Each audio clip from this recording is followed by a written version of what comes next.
Good morning दोस्तों। आज हम नए टॉपिक के साथ आए हैं फिजिक्स का। लास्ट लेक्चर में हमने आपको प्रकाश के बारे में बताया था, उसमें कई सारी चीजें बताई थी। आज हम बताएंगे परमाणु संरचना यानी कि एटॉमिक स्ट्रक्चर के बारे में। इलेक्ट्रॉन, प्रोटॉन, न्यूट्रॉन, इससे काफी क्वेश्चन बनते हैं, फिजिक्स का टॉपिक है। तो सबसे पहले है परमाणु संरचना।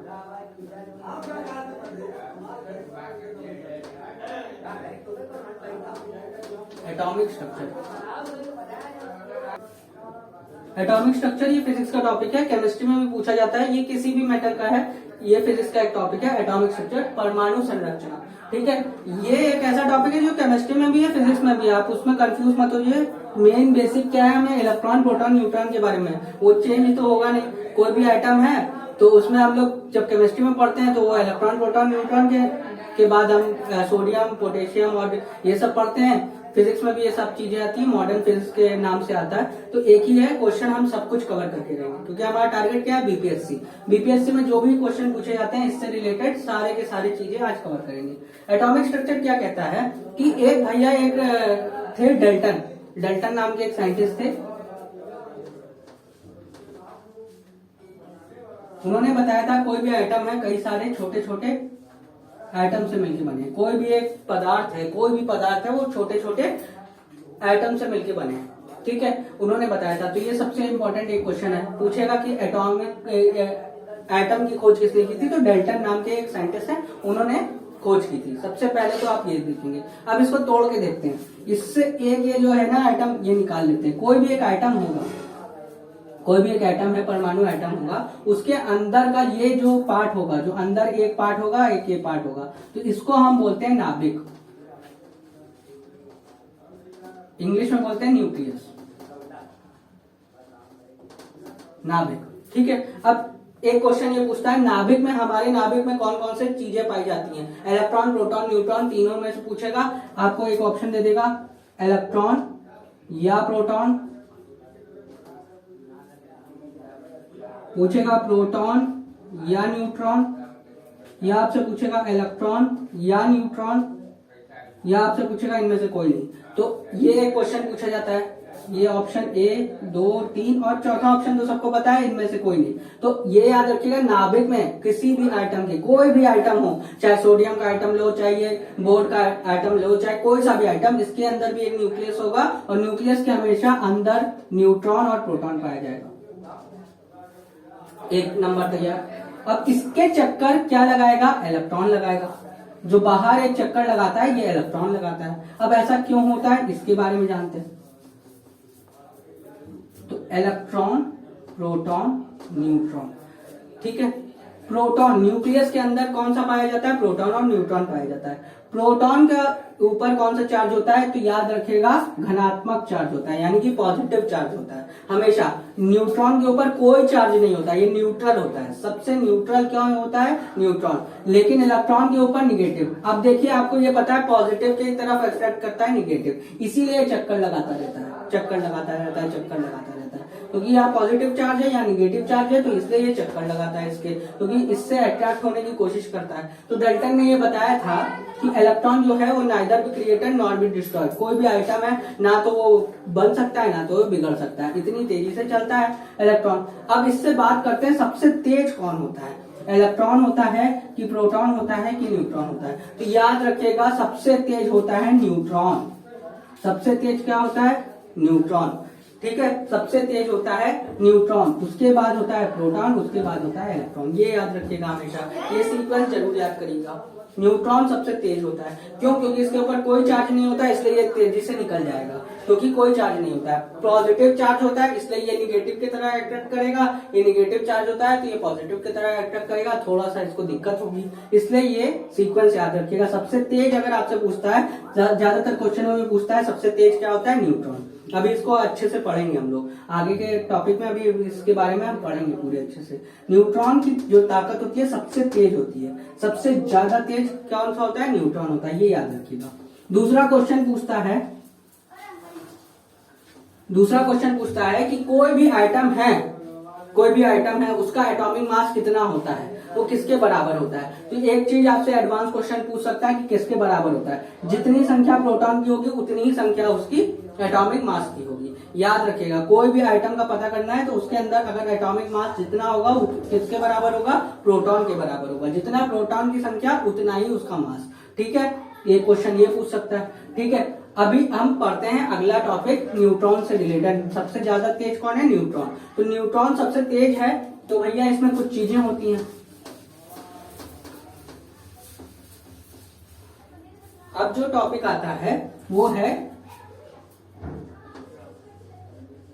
न्यूक्लियर फिजन, इससे क्वेश्चन बनते हैं। न्यूक्लियर फ्यूजन से क्वेश्चन बनते हैं।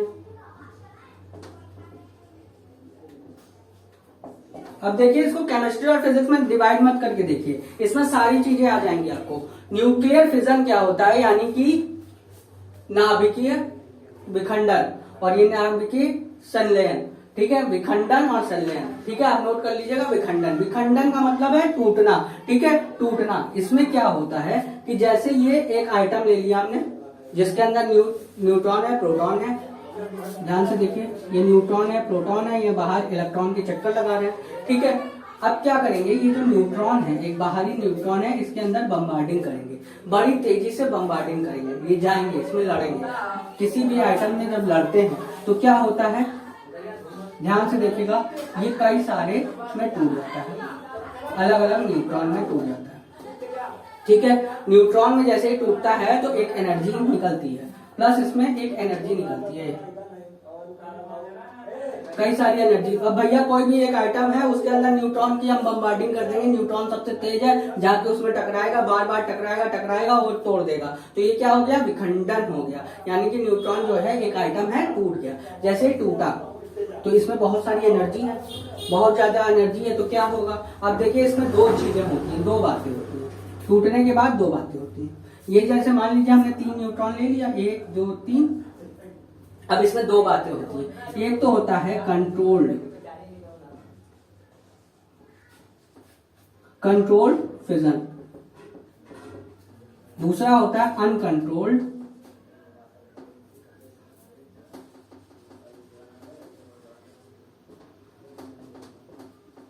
फिजन। यानी कि इसका मतलब होता है नियंत्रण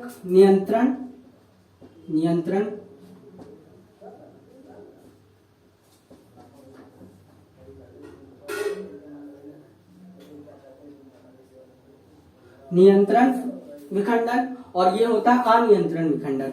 अब क्या होता है, नियंत्रण विखंडन में क्या होता है, जैसे ये न्यूट्रॉन जो टूटा है कई हिस्सों में, इसको हम नियंत्रित कर लेते हैं, मतलब इसकी शक्ति को क्षीण कर देते हैं, थोड़ा सा हल्का कर देते हैं। ठीक है, तो इसमें क्या होता है, आपसे क्वेश्चन पूछेगा, नियंत्रण विखंडन का मतलब क्या होता है कि हम इन दो, मान लीजिए 3 न्यूट्रॉन में टूटे, इनमें से 2 को हमने नियंत्रण कर लिया। नियंत्रण करने के बाद हम इसका कई सारा उपयोग कर सकते हैं। कहाँ उपयोग करेंगे, तो नियंत्रण करने के बाद ये न्यूट्रॉन जितनी तेजी से ऊर्जा छोड़े हैं, जितनी ज्यादा ऊर्जा इन्होंने उत्सर्जित की है, वो क्या करेंगे, हम नियंत्रण कर लेंगे। किसके माध्यम से करेंगे, पहली चीज याद रखिएगा,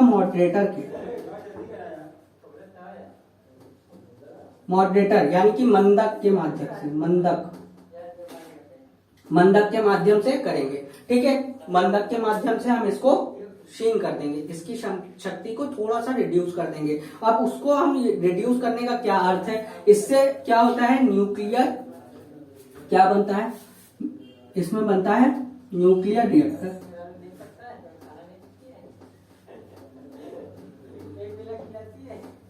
न्यूक्लियर रिएक्टर बनता है। न्यूक्लियर रिएक्टर किस काम के लिए आता है, जो नाभिक, अब ये क्या है, नाभिक है ना, नाभिक ऊर्जा को किसमें चेंज करता है, नाभिक ऊर्जा को। अब आपसे पूछेगा न्यूक्लियर रिएक्टर का काम क्या है, नाभिक ऊर्जा को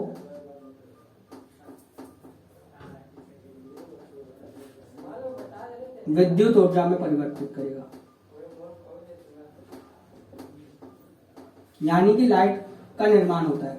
अब ये टरबाइन घुमाने के काम आता है, इसमें से जो एनर्जी निकलती है वो पानी के टरबाइन घुमाने में काम आता है, तो विद्युत ऊर्जा का काम आ जाता है। तो आपसे एक पूछेगा, नाभिक ऊर्जा से विद्युत ऊर्जा में परिवर्तन करने के लिए किसका यूज करते हैं, न्यूक्लियर रिएक्टर का यूज करते हैं। ये न्यूक्लियर रिएक्टर के बारे में पूछेगा, न्यूक्लियर रिएक्टर किसके आधारित पे काम करता है, तो कंट्रोल फिजन यानी कि नियंत्रण विखंडन के आधार पे, मतलब उनके नियमों पे काम करता है। इसमें होता क्या है, इसमें क्या पूछेगा, आपसे पूछेगा कि कंट्रोल फिजन में किसके द्वारा कंट्रोल फिजन किया जाता है, किस चीज के द्वारा, किसके द्वारा कंट्रोल फिजन होता है, तो मॉडरेटर के द्वारा यानी कि मंदक के द्वारा कंट्रोल फिजन किया जाता है। अभी कुछ आपसे मंदकों के नाम भी पूछने लगा है कि मंदकों के नाम बता दीजिए, तो मंदकों के नाम है, याद रखिएगा, मंदकों के नाम है जो यूज होते हैं वो होता है कैडमियम, सीडी से दर्शाते हैं, केमिस्ट्री का पार्ट आ गया, देखिए आपके सामने कैडमियम, ठीक है। और इसके बाद होता है बोरॉन, इसके अलावा D2O, सबसे इंपॉर्टेंट D2O। D2O क्या है, H2O तो आपने सुना है, D2O क्या है, हार्ड वाटर यानी कि भारी पानी, मतलब जिसका द्रव्यमान बहुत ज्यादा होता है, जो पानी का द्रव्यमान बहुत ज्यादा होता है वो D2O होता है, ये मंदक के तरह यूज होता है। और एक होता है आपका ग्रेफाइट आपने सुना होगा, ये भी मंदक की तरह यूज होता है। तो आपको ऑप्शन में ये दे सकता है कि इसमें से मंदक कौन सा है, तो ये सारे चारों मंदक है, कोई सा भी पूछ सकता है, ज्यादातर D2O पूछता है। 2005 में इसने बीपीएससी में पूछा गया था ये सवाल, तो मैं ये लेके आया हूं आपके लिए। D2O पूछा था, हो सकता है ग्रेफाइट या बोरॉन या कैडमियम पूछ सकता है, तो ये याद रख लीजिएगा, पूरे के पूरे मंदक है, ये सारे मंदकों के नाम है, ठीक है। न्यूक्लियर रिएक्टर क्या करता है, नाभिकीय ऊर्जा को विद्युत ऊर्जा में कन्वर्ट करता है, ठीक है। इतना बात समझ में आ गया, ठीक है। अब आते हैं अनकंट्रोल्ड फिजन में।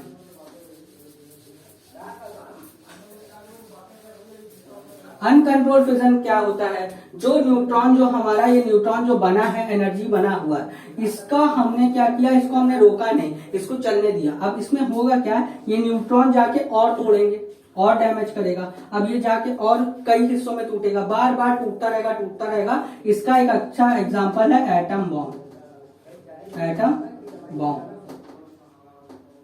अब इससे क्वेश्चन पूछता है एटम बॉम्ब क्या है, अब ये है क्या, एटम बॉम्ब किस पे आधारित है, ये एक क्वेश्चन पूछता है। तो कई लोग ये गलत कर देते हैं, याद रखिएगा ये भी न्यूक्लियर फिजन का एग्जांपल है, न्यूक्लियर फिजन ही होता है इसमें, लेकिन कौन सा न्यूक्लियर फिजन, अनकंट्रोल फिजन यानी कि अनियंत्रण श्रृंखला रिएक्शन या अनियंत्रण विखंडन होता है, अनियंत्रण विखंडन होता है। किस आधारित है, अनियंत्रण विखंडन के पर आधारित एटम बम है।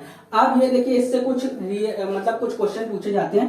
एटम बम में क्या यूज होता है, एटम बम के लिए कौन कौन सा यूज होता है, यूरेनियम 235 और यूरेनियम 239, ये दो चीज जो है वो यूज होते हैं एटम बम बनाने के लिए। ये इंपॉर्टेंट है, पूछा जाता है एटम बम बनाने के लिए कौन सा पदार्थ यूज किया जाता है, कौन सा रेडियो एक्टिव एलिमेंट यूज किया जाता है, तो वो है यूरेनियम 235 और दूसरा क्या है, यूरेनियम 239, ठीक है, 239, यूरेनियम 239 और यूरेनियम 235, ये दो ऐसे हैं जो एटम बम बनाने के लिए यूज होता है। अब आपसे एक क्वेश्चन ये पूछा जा सकता है, पहला एटम बम किसने बनाया था, तो उनका नाम याद रख लीजिए,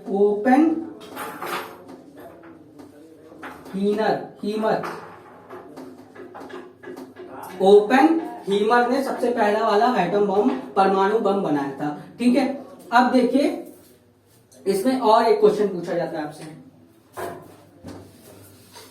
अब मैं जल्दी जल्दी आपसे रिवाइज करवा देता हूं थोड़ा सा। न्यूक्लियर फिजन है, न्यूक्लियर फिजन दो तरह के होते हैं, जल्दी जल्दी, एक तो होता है कंट्रोल फिजन, एक तो होता है अनकंट्रोल फिजन। इसमें क्या होता है, एटम बम, इसका एग्जांपल है एटम बम, इसका एग्जांपल है न्यूक्लियर रिएक्टर। न्यूक्लियर रिएक्टर क्या करता है, आपको ये पता है, नाभिक ऊर्जा को विद्युत ऊर्जा में चेंज करता है, ठीक है। अब इसमें ईंधन कौन कौन सा यूज होता है, एक क्वेश्चन है, यूरेनियम यूज होता है, सबसे पहले यूरेनियम पूछता है आपसे, इसमें ईंधन के लिए, मतलब ये जो नाभिक ऊर्जा है उसको विद्युत ऊर्जा में जो चेंज करना है, इसमें ईंधन का प्रयोग होगा ना, तभी ना विद्युत ऊर्जा में चेंज होगा, मतलब इलेक्ट्रिसिटी बनेगा। इलेक्ट्रिसिटी बनाने के लिए कौन सा ईंधन का इस्तेमाल होता है, तो फ्यूल मतलब ईंधन, कौन कौन से फ्यूल, यूरेनियम का यूज हो सकता है, थोरियम का यूज हो सकता है, या फिर आपका प्लूटोनियम। ये तीन नाम बहुत इंपॉर्टेंट है, याद कर लीजिएगा, नियम। ठीक है, यूरेनियम, थोरियम, प्लूटोनियम, ये 3 ऐसे नाम हैं जो ईंधन की तरह यूज होते हैं। तीसरा क्या है, इसमें मॉडरेटर का यूज होता है, यानी कि मंदक का यूज होता है। कौन से मॉडरेटर का यूज होता है? कैडमियम, बोरॉन, या फिर आपका हो गया D2O, या फिर आपका हो गया ग्रेफाइट। याद कर लीजिए। ठीक है, ये सब रिलेटेड आपका न्यूक्लियर रिएक्टर से। न्यूक्लियर रिएक्टर से क्या पूछेगा? न्यूक्लियर रिएक्टर क्या है? कंट्रोल फिजन का एक एग्जांपल है, या तो न्यूक्लियर फिजन का एक एग्जांपल है। नाभिक ऊर्जा को विद्युत ऊर्जा में चेंज करता है। फ्यूल के माध्यम से इसमें कौन कौन से फ्यूल यूज हो सकते हैं? यूरेनियम का इस्तेमाल हो सकता है, या फिर थोरियम का इस्तेमाल हो सकता है, या तो प्लूटोनियम का इस्तेमाल हो सकता है। मॉडरेटर यानी कि मंदक, किसके द्वारा इसको रोका जाता है, न्यूट्रॉन को रोका जाता है? वो कैडमियम का यूज कर सकते हैं, बोरॉन का यूज कर सकते हैं, या फिर D2O का यूज कर सकते हैं, यानी कि हार्ड वाटर, या फिर ग्रेफाइट का यूज कर सकते हैं। दूसरा अनकंट्रोल्ड फिजन, ये किसका एग्जांपल है? ये भी है न्यूक्लियर, यानी कि ये भी नाभिकीय विखंडन का ही एग्जांपल है। नाभिकीय विखंडन, लेकिन अनकंट्रोल, इसमें नियंत्रण नहीं करते हैं, तो इसमें मॉडरेटर की जरूरत नहीं पड़ेगी। लेकिन पहला बम किसने बनाया था? ओपन हीमर ने। सबसे पहला कौन कौन से पदार्थ यूज करते हैं, कौन कौन सा न्यूक्लियर रिएक्टर? 235 और यूरेनियम 239, ये 2 ऐसे हैं जो यूज करते हैं एटम बम बनाने के लिए। इससे आपसे रिलेटेड इतना क्वेश्चन पूछा जाएगा। अब एक क्वेश्चन ये पूछा जाता है कि अब भैया बताओ, इलेक्ट्रॉन की खोज किसने की थी, प्रोटॉन की खोज किसने की थी, न्यूट्रॉन की। अब न्यूट्रॉन की खासियत बता दिया मैंने। अब एक टॉपिक बच रहा है, इलेक्ट्रॉन, प्रोटॉन, न्यूट्रॉन की खोज किसने की थी। तो एक छोटा सा ट्रिक यही है, ईंट पर नाचो। सिंपल सा है, ईंट पर नाचो, ईंट पर नाचो। ई से इलेक्ट्रॉन, पी से प्रोटॉन, एन से न्यूट्रॉन। तो ई से तो इलेक्ट्रॉन हो गया, लेकिन टी से थॉमसन हो गया। इलेक्ट्रॉन की खोज किसने की थी? थॉमसन। पी से प्रोटॉन तो हो गया, आर से रदरफोर्ड हो गया। ठीक है, अब नाचो से, ना से तो न्यूट्रॉन हो गया, चो से चैडविक हो गया। बस, अब कभी नहीं भूलेंगे। तो इलेक्ट्रॉन की खोज किसने की थी? थॉमसन ने। पी से प्रोटॉन, प्रोटॉन की खोज किसने की थी? रदरफोर्ड ने। नाचो, ना से क्या है? न्यूट्रॉन है, न्यूट्रॉन की खोज किसने की थी? चैडविक ने। तो एक क्वेश्चन इससे बनता है। ठीक है, अब आते हैं न्यूक्लियर फिजन के, फ्यूजन के ऊपर। आपसे क्वेश्चन पूछेगा न्यूक्लियर फ्यूजन यानी कि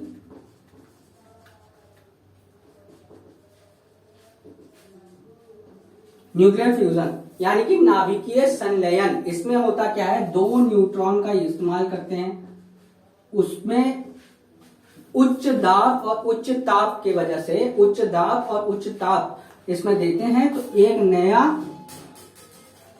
एटम बन जाता है। 2 अलग अलग एटम लेके उच्च दाब यानी कि हीट, उष्मा सबसे ज्यादा, प्रेशर सबसे ज्यादा, टेम्परेचर भी सबसे ज्यादा, यानी कि हीट भी ज्यादा, प्रेशर भी ज्यादा और टेम्परेचर भी ज्यादा। ये तीनों इतनी ज्यादा मात्रा में होंगे कि ये दोनों अलग अलग जो परमाणु हैं वो एक होके एक नया परमाणु बना देते हैं। ठीक है, ऐसा कहाँ हो सकता है? पृथ्वी में तो ऐसा पॉसिबल नहीं है, बिल्कुल भी पॉसिबल नहीं है। उतना उच्च दाब आपको मिलेगा नहीं, इतना उच्च ताप आपको मिलेगा नहीं। तो ये सब कहाँ होता है? सन के अंदर होता है, सूर्य के अंदर होता है। कहाँ होता है? सूर्य के अंदर, यानी कि सन के अंदर ऐसा होता है। सन के अंदर हमेशा क्या होता है? Nuclear fusion. अब आपसे इससे क्वेश्चन पूछता है, होता क्या है इसके अंदर? उच्च दाब है, उच्च ताप है, इसके अंदर क्या होते हैं? कई सारे आइटम मिलते हैं, एक नया आइटम बनाते हैं। जैसे ही बनाएंगे एक नई एनर्जी, एक ऊष्मा क्रिएट होती है। वो ऊष्मा कहाँ जाती है? आसमान में छिपे तारे, जो दूर दूर हमारे तारे हैं, वहां पे जाती है। उनकी खुद की कोई रोशनी नहीं होती है। यही जो ऊर्जा निकलती है, ये ऊर्जा जाती है कहाँ पे? अब देखिए होता क्या है, सूरज के अंदर हाइड्रोजन का एटम होता है प्लस एक और हाइड्रोजन है, ये दोनों मिल जाते हैं तो ये बना देते हैं हीलियम, प्लस इसमें न्यूट्रॉन, न्यूट्रॉन निकलता है, प्लस कई सारी एनर्जी निकलती है। तो ये जो एनर्जी निकलती है तारों के पास जाती है और वो चमकने का मदद करती है। जो तारे चमकते हैं आसमान में वो इसी के वजह से चमकते हैं। ये जो ऊर्जा निकली है उनके पास पहुंची है, तो ये इसी ऊर्जा के माध्यम से, ये जो ऊर्जा निकल रही है सूर्य से, वही सारे तारों के पास जाती है और उसके अंदर रोशनी पैदा करती है तो हमको दिखता है, तो उनकी खुद की कोई रोशनी नहीं है, इसी ऊर्जा की वजह से वो चमकते हैं। तो एक क्वेश्चन ये पूछता है, तो ऐसा तारों का चमकना किसके वजह से होता है, तो न्यूक्लियर फ्यूजन के वजह से होता है। तारों का टिमटिमाना मैंने कल बताया था डिस्पर्जन ऑफ लाइट की वजह से होता है, वो अलग चीज है, ये अलग चीज है, ठीक है, वो अलग चीज है, ये अलग चीज है। वो टिमटिमाना है, वो टिमटिमाना है, ये चमकना है, ये पूरी पूरी रोशनी किसके कारण होती है, जो अंदर न्यूक्लियर फ्यूजन होता है, सूर्य के अंदर जो नाभिकीय संलयन होता है उसके कारण तारे चमकते हैं। एक ये इंपॉर्टेंट क्वेश्चन पूछा जाता है बीपीएससी और यूपीएससी में पूछा गया है, ये यूपीएससी के अंदर पूछा गया है ये टॉपिक 2005 में, ठीक है, आप चाहे तो पेपर निकाल के देख सकते हैं, ठीक है।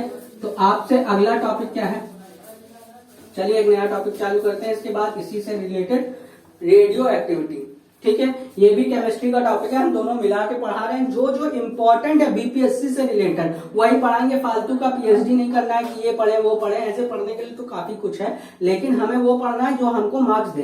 अब तक मैंने 10 से 15 नंबर का मार्क्स तैयार करवा दिया, अब आगे जो पढ़ने वाले हैं वो रेडियो एक्टिविटी, रेडियो एक्टिविटी, इसको बोलते हैं रेडियो सक्रियता।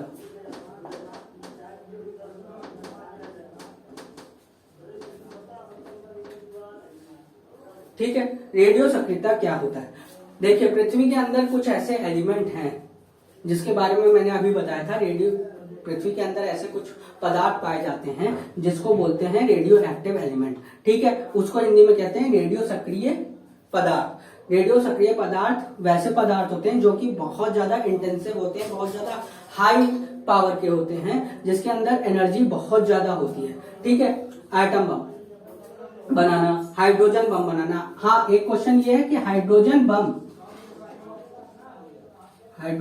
जो होता है वो किस पर आधारित है, ये क्वेश्चन पूछा जाता है, आपसे पूछा जाएगा एटम बम किस पे आधारित है, न्यूक्लियर फिजन पे, लेकिन हाइड्रोजन बम किस पे आधारित है, न्यूक्लियर फ्यूजन पे, न्यूक्लियर फ्यूजन पे आधारित है, ठीक है। हाइड्रोजन बम ये याद रख लीजिएगा, स्क्रीनशॉट ले लीजिए, न्यूक्लियर हाइड्रोजन बम किस पे आधारित है, न्यूक्लियर फ्यूजन पे। एक क्वेश्चन ये भी पूछा गया है इसलिए मैं बता देता हूँ। तो इसमें क्या होता है, रेडियो एक्टिव पदार्थ जो पृथ्वी के अंदर पाए जाते हैं, जैसे कि यूरेनियम, थोरियम या फिर आपसे प्लूटोनियम, अभी जो जो हमने पढ़े हैं वही सारे चीजें रेडियो एक्टिव एलिमेंट कहलाते हैं। क्या बोलते हैं, रेडियो सक्रिय पदार्थ, ठीक है। आपको ऑप्शन में पूछा जाएगा इनमें से रेडियो सक्रिय पदार्थ कौन से हैं, आपको यूरेनियम, ये सब जो पृथ्वी के अंदर पाए जाते हैं वो सारे हम बोल सकते हैं रेडियो सक्रिय पदार्थ हैं, ठीक है। अब दूसरा क्वेश्चन ये पूछता है रेडियो सक्रियता की खोज किसने की थी, याद रखिएगा हेनरी बैकरेल,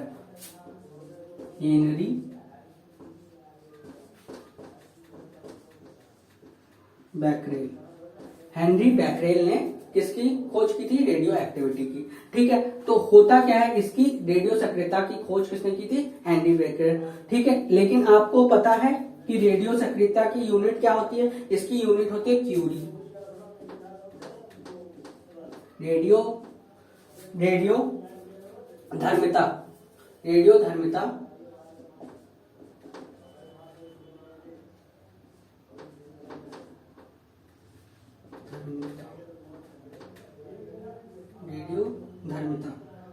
धर्मिता क्या होती है, देखिए कोई भी पदार्थ कितना रेडियो एक्टिव है, मतलब कि उसके अंदर नाभिकीय संलयन कितना होता है, नाभिकीय विखंडन कितना हो सकता है, इसकी पावर, इसकी क्षमता को बताने के लिए रेडियो धर्मिता का प्रयोग करते हैं। इसकी यूनिट, इसको नापा किसमें जाता है, क्यूरी में, ये इसका यूनिट है, ये इसका यूनिट है। एक क्वेश्चन पूछा जाता है ये रेडियो धर्मिता की इकाई क्या होती है, क्यूरी होती है। ऐसा क्यों हुआ, क्योंकि मैडम क्यूरी नाम की एक साइंटिस्ट थी, मैडम क्यूरी ने ये पता लगाया, मैडम क्यूरी ने क्या पता लगाया, यूरेनियम का पता लगाया, ठीक है। उन्होंने क्या किया, एक यूरेनियम का खोज किया।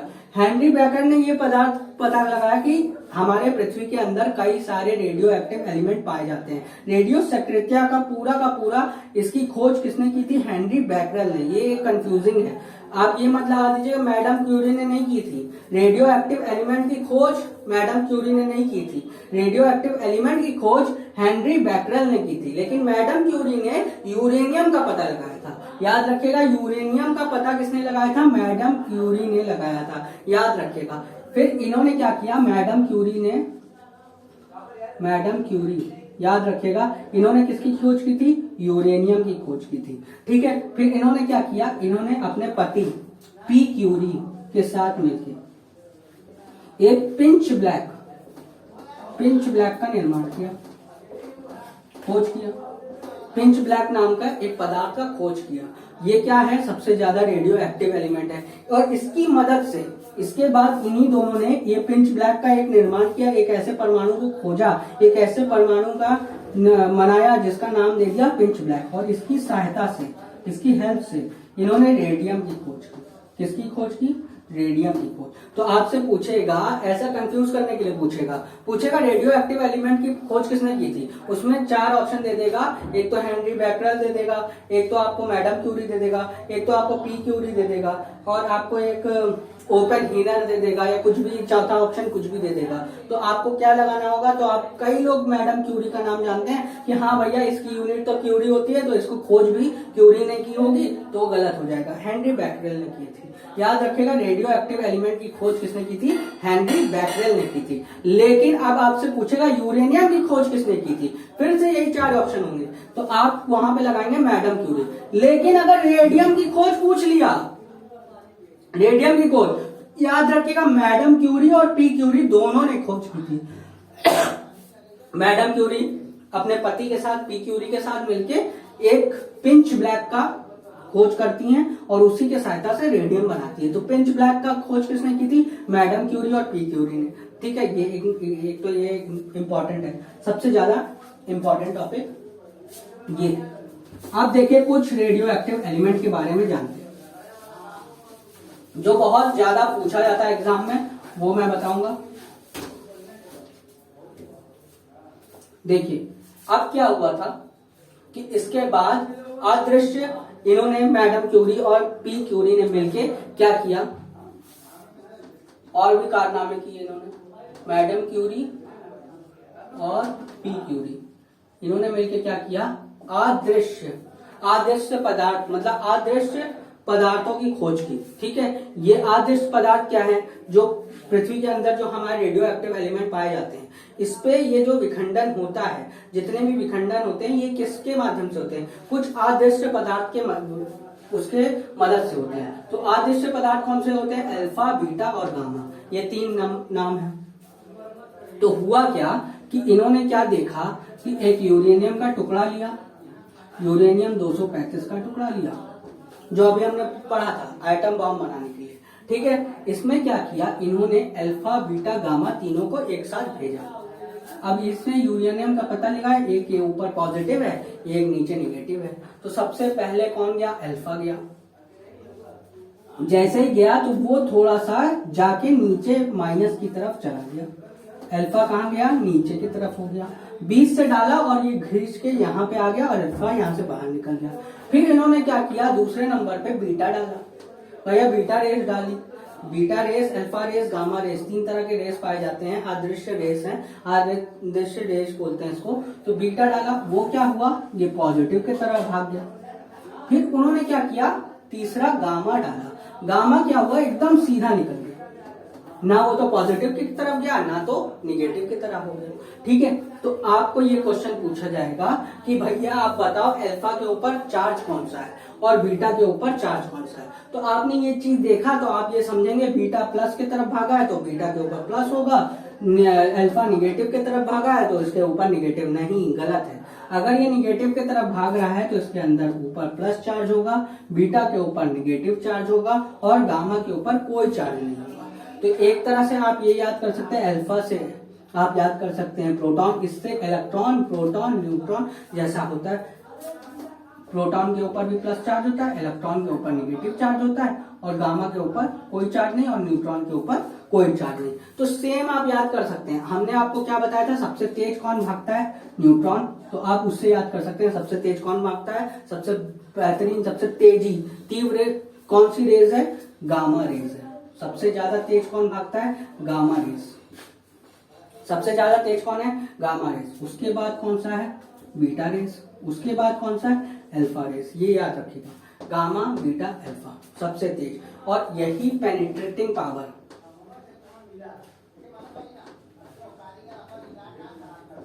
पेनिट्रेटिंग पावर क्या होती है? विखंडन करने के लिए यूज होती है। कोई भी आइटम है उसको दो टुकड़े में जल्दी से कौन सा तोड़ सकता है? गामा तोड़ सकता है। उससे कम कौन सा होता है? बीटा। उससे कम कौन सा होता है? अल्फा। दूसरा क्वेश्चन आपसे पूछा जाएगा, वेवलेंथ किसकी सबसे ज्यादा होती है? तो सबसे ज्यादा वेवलेंथ होती है अल्फा की। वेवलेंथ के बारे में पूछा है। तरंग दैर्घ्य, जिसके बारे में आपने कल के लेक्चर में पढ़ा था प्रकाश में, तरंग दैर्घ्य वो सबसे ज्यादा किसकी होती है? अल्फा की होती है। उसके बाद होती है बीटा की, उसके बाद होती है गामा की। ये याद रखिएगा, तरंग दैर्घ्य सबसे कम किसकी होती है?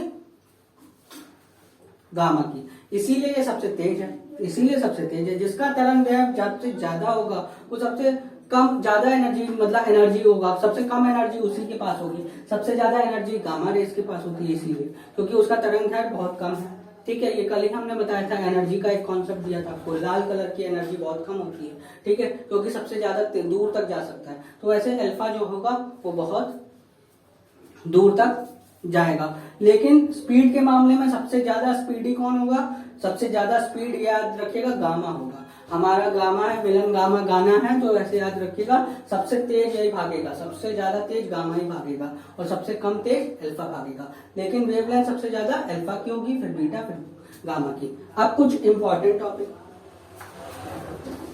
ये हो गया।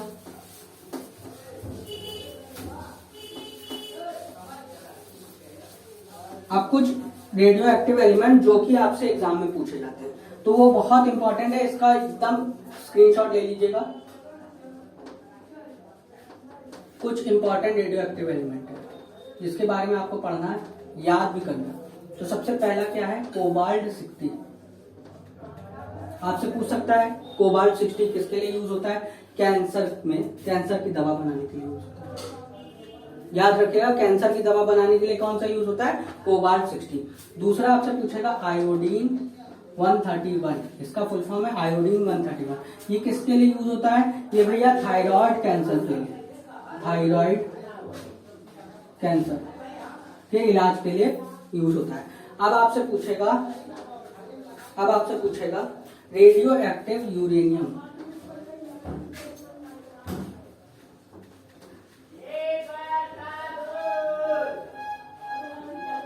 रेडियो एक्टिव यूरेनियम किसके लिए यूज होता है? तो वो याद रखिएगा, पृथ्वी की आयु पता लगाने के लिए। पृथ्वी की आयु का पता लगाता है। पृथ्वी की आयु पता लगानी है तो रेडियो एक्टिव यूरेनियम ही पता लगाता है। रेडियो एक्टिव उर्वरक जो होता है, यूरेनियम का जो उर्वरक होता है वो पृथ्वी की आयु पता लगाने के लिए काम होता है। चौथा आपसे पूछ सकता है रेडियो एक्टिव सोडियम किसके काम आता है? रेडियो एक्टिव सोडियम नहीं, वो वाला नहीं, रेडियो एक्टिव सोडियम है जो एकदम पृथ्वी के अंदर जो पूरा साबुत पाया जाता है, वो वाला रेडियो एक्टिव, जिसके अंदर बहुत ज्यादा तीव्र गति का वो होता है, ऊर्जा छोड़ने की मतलब जिसमें न्यूक्लियर फिजन होता है, वो वाला सोडियम किसके लिए यूज होता है? तो याद रखिएगा रक्त, जो रक्त होता है, रक्त प्रवाह जो होता है हमारे बॉडी में, उसके वेग का पता लगाने के लिए। रक्त प्रवाह का जो तेजी है, जितने तेज से रक्त प्रवाह कर रहा है वेग, उसका पता लगाने के लिए किसका यूज करते हैं? रेडियो एक्टिव सोडियम का यूज करते हैं। तो ये कुछ 4 नाम है जो बहुत इंपॉर्टेंट है, बहुत बार पूछे गए हैं। तो आपसे ऐसे ऐसे पूछा जाता है कैंसर के उपचार के लिए कौन सा रेडियो एक्टिव एलिमेंट यूज होता है? कोबाल्ट 60। थायराइड कैंसर के लिए उपचार के लिए कौन सा रेडियो एक्टिव एलिमेंट यूज होता है? आयोडीन 131। दूसरा आपसे पूछेगा पृथ्वी की आयु पता लगाने के लिए कौन सा रेडियो एक्टिव की यूज होती है? रेडियो एक्टिव यूरेनियम की यूज होती है। पूछेगा रक्त प्रवाह के वेग को पता लगाने के लिए किसका यूज होता है? तो रेडियो एक्टिव सोडियम का। तो आपसे ये पूछ सकता है। एक क्वेश्चन और पूछता है, ये बहुत इंपॉर्टेंट है, पूछा गया यूपीएससी का क्वेश्चन है ये, बीपीएससी में भी पूछ सकता है, कभी कभार लेवल बढ़ाने के लिए आपसे पूछ सकता है, लेकिन ये यूपीएससी का क्वेश्चन है, थोड़ा और एडवांस है। तो इसमें ये पूछता है अल्फा बीटा गामा से रिलेटेड क्वेश्चन है। ठीक है, अगर मान लीजिए कोई हम रेडियो एक्टिव एलिमेंट ले लेते हैं, जो रेडियम फाइंड किया था मैडम क्यूरी और पी क्यूरी, उसी को ले लेते हैं। रेडियम का जो एटॉमिक नंबर होता है वो 88 होता है और एटॉमिक मास क्या होता है 226। ठीक है, ये याद रखिएगा, पूछा जाता है रेडियम का, क्योंकि मैडम क्यूरी ने कौन सा पदार्थ यूज किया था, 88 रेडियम इसका एटॉमिक संख्या है और 226 इसका एटॉमिक मास है। अगर इसमें से अल्फा कण निकाल लिए जाए इस पदार्थ में, इसके अंदर कुछ अतिरिक्त पदार्थ पाए जाते हैं, तीनों पदार्थ पाए जाते हैं, कोई भी रेडियो एक्टिव एलिमेंट है उसके अंदर तीनों पदार्थ पाए जाते हैं, अल्फा भी पाया जाता है, बीटा भी पाया जाता है, गामा भी पाया जाता है। तो अगर हम इसमें से अल्फा निकाल लेंगे तो क्या होगा, याद रखिएगा इसमें से 2 माइनस होगा, इसमें से 4 माइनस, सिंपल सी बात है। अल्फा के लिए क्या होगा, 2 और 4 माइनस होगा, नीचे से 2 और ऊपर से 4, बस ऐसे याद कर लीजिए। तो क्या हो जाएगा, रेडियम से 2 माइनस करेंगे तो 86 हो जाएगा और 4 माइनस करेंगे तो 224 हो जाएगा। ठीक है, इस बार मैंने एग्जाम दिया था, उसमें भी पूछा गया था ये वाला क्वेश्चन, मैंने देखा था ये वाला क्वेश्चन, कई बच्चों ने छोड़ दिया था क्योंकि 1 नंबर का आता है, लेकिन आप मत छोड़िएगा क्योंकि 1 नंबर भी बहुत ज्यादा महत्वपूर्ण है। उसमें ऐसा घुमा के पूछा था, किसी के पल्ले नहीं पड़ा और छोड़ दिया। जबकि ये क्वेश्चन किसमें पूछा था, बिहार पुलिस के एग्जाम में, मतलब इन्फोर्समेंट ऑफिसर में ये क्वेश्चन आया था, लेकिन लोगों ने छोड़ दिया क्योंकि उन लोगों को बड़ा अटपटा क्वेश्चन लगा कि क्या हुआ, रेडियम के जो है अल्फा गामा क्या होता है नहीं पता चला, उनसे पूछा था लेकिन अजीब सा लगा उनको, इसलिए छोड़ दिया कई लोगों ने। तो ये बहुत सिंपल सा क्वेश्चन था, क्या आपको बस क्या याद करना है, अल्फा किरण में 2 ये कम होते हैं और ये 4 कम होते हैं, नीचे से 2 कम कर दीजिए, ऊपर से 4। उसमें लिखा था घुमा के रेडियम की अगर संख्या मतलब परमाणु संख्या अगर 88 है तो उसमें से अल्फा कण अगर निकल जाएंगे तो कितना रहेगा, बस इतना क्वेश्चन था। तो आपको पता था कि 2 यहाँ से निकल जाएगा तो 86 हो जाएगा। कभी कभार आपसे पूछता है कि एटॉमिक मास इसका 226 है तो कितना होगा अगर अल्फा कण निकाल लेंगे, तो 4 घट जाएगा, बस सिंपल सा इतना ही याद है। 2 4 2 4 बस 2 4 की बात है, अल्फा का 2 4 की बात है। ठीक है, अल्फा मतलब 2 4 की बात है, यानी कि नीचे से 2 माइनस ऊपर से 4। लेकिन अगर बीटा कण निकल जाएगा इसी रेडियम से, बीटा कण अगर हटा दिया जाए तो क्या होगा, नीचे 1 बढ़ जाता है, बस ये याद रखना है, नीचे 1 बढ़ जाता है, 89 हो जाता है और ये 226 ही रहता है। लेकिन अगर गामा कण निकल जाएगा, रेडियम से अगर गामा कण निकलेगा 226 तो कोई चेंज नहीं होगा, वैसा का वैसा ही रहेगा गामा कण, क्योंकि उसमें ना तो न्यूट्रॉन होता है, मतलब होता है ना तो पॉजिटिव चार्ज होता है ना तो निगेटिव चार्ज होता है, इसलिए कोई भी प्रभाव नहीं पड़ता है। गामा कण निकलते हैं तो कोई भी प्रभाव नहीं पड़ता है, क्योंकि इतनी तेजी से निकलते हैं कि कोई प्रभाव नहीं डालते। ठीक है, बस इतना सा सिंपल सा ये कॉन्सेप्ट है कि बीटा में 1 बढ़ जाता है, अल्फा में 2 घटेगा, 4 घटेगा और गामा में कोई भी चेंज नहीं होगा।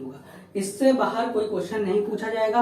अगर कुछ क्वेश्चन पूछा जाएगा तो अगले चैप्टर में हम लोग वो भी कंप्लीट करेंगे। तो आज का जो टॉपिक था वो केमिस्ट्री और फिजिक्स दोनों मिक्स था। जो भी इंपॉर्टेंट क्वेश्चन पूछे गए बीपीएससी में, यूपीएससी में पूछे गए, वही मैंने कवर किए हैं। इसके अलावा मैं नेक्स्ट वीडियो नेक्स्ट पार्ट बनाना, अगर मुझे लगेगा कि और भी कुछ टॉपिक बच रहा है तो मैं नेक्स्ट पार्ट में उसको कवर कर लूंगा। तब तक के लिए धन्यवाद, अच्छे से रहिए।